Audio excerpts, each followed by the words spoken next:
I've met a lot of men who were motivated to commit violence just like me. And without exception, every one of them was deeply involved in pornography, without question, without exception, deeply influenced and consumed by an addiction to pornography. There's no question about it. The FBI's own study on serial homicide shows that the most common interest among serial killers is pornography. That's true. And it's real. It's true. Some stories were never meant to be found.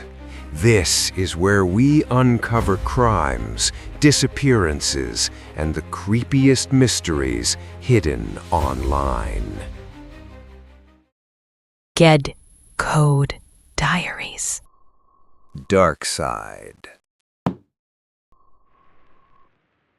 The Ted Bundy case, a mind behind the mask.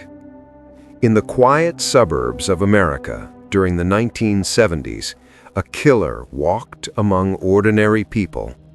He was charming, educated, well-spoken, and no one suspected that behind the smile was a predator. His name was Ted Bundy.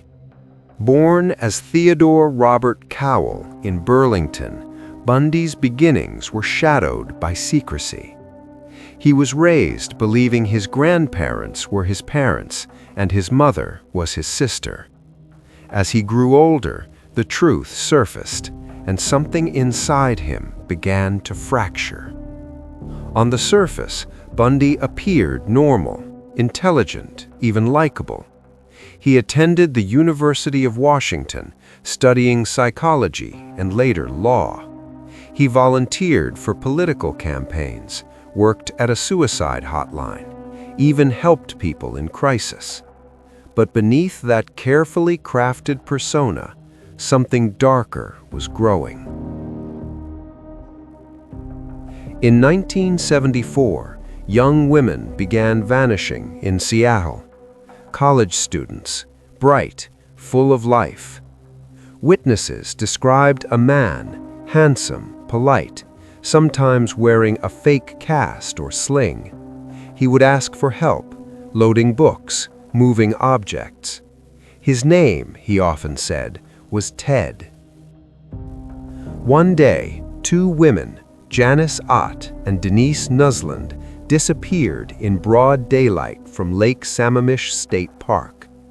Multiple witnesses saw the same man approach them, charming, harmless, trustworthy.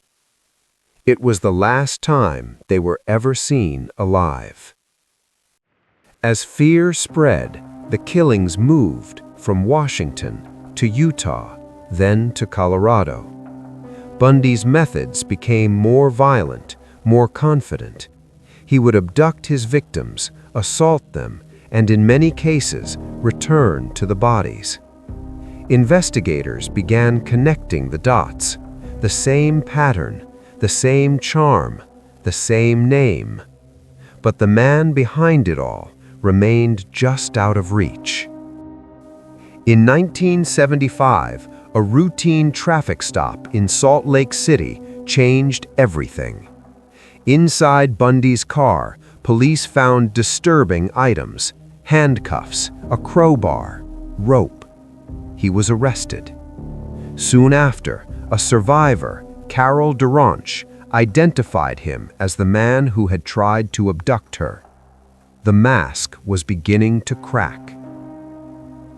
But Bundy wasn't just dangerous, he was bold. While awaiting trial in Colorado, he did the unthinkable. He escaped. Not once, but twice. The second time, he disappeared completely, traveling across the country to Florida. And that's when the killings escalated. In January 1978, Bundy entered the Chi Omega sorority at Florida State University. What followed was brutal. Two young women, Lisa Levy and Margaret Bowman, were murdered. Others were severely injured. Weeks later, 12-year-old Kimberly Leach disappeared. Her body was found months later. This time, Bundy had gone too far. Bundy was captured again in 1978. This time, there would be no escape.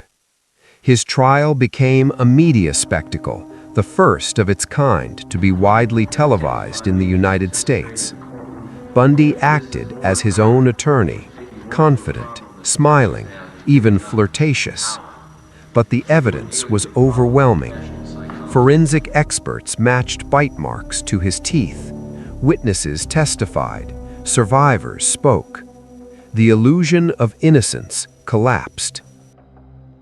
A judge in Miami today followed the jury's recommendation and sentenced Theodore Bundy to die in the electric chair for the murder of two co-eds. Bundy is the 136th person under death sentence in Florida. Ed Rabel reports. Before pronouncing the sentence, Judge Edward Cowart let Bundy make a statement. I'm not asking for mercy, for I find it somewhat absurd to ask for mercy for something I did not do. So I will be tortured for and will suffer for and receive the pain for that act.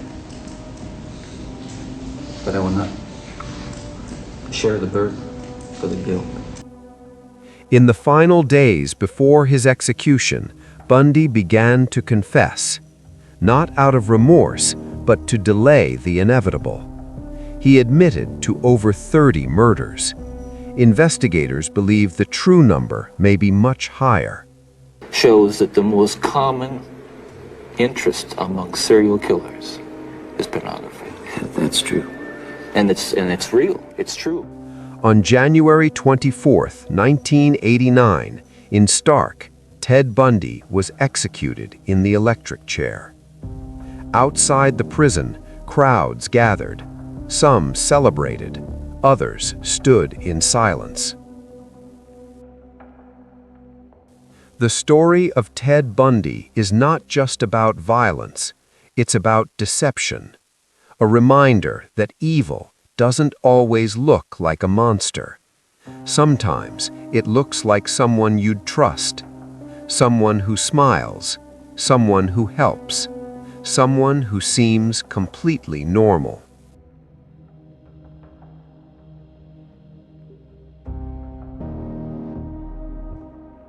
Take care of yourself, young man. Thank you.